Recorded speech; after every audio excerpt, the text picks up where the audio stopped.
आता बघणार आहोत टॉप 9 महत्त्वाच्या बातम्या।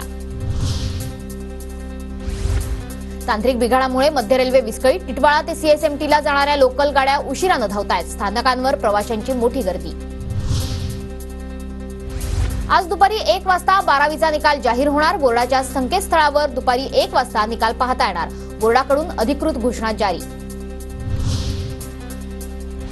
या वर्षीपासून मुलींना उच्च शिक्षण मोफत। अभियांत्रिकी, मेडिकल, फार्मसीसह 642 कोर्सेसचा समावेश। राज्य शासन दरवर्षी 1800 कोटींचा भार उचलणार।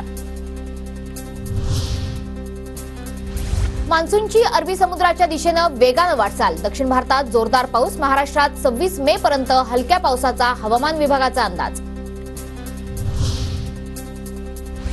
नागपूर इन्स्टिट्यूट ऑफ सायन्स संस्थेची हॅक झालेली वेबसाईट पूर्ववत। पदवी आणि पदव्युत्तर अभ्यासक्रमाच्या प्रवेश प्रक्रियेदरम्यान वेबसाईट हॅक झाली होती। नागपूर शहरातल्या 500 होर्डिंगचं सर्वेक्षण पूर्ण।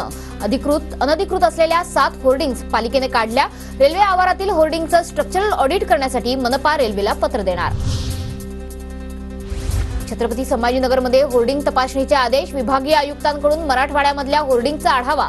अनधिकृत जाहिरात धारकांवर कारवाईचे आदेश।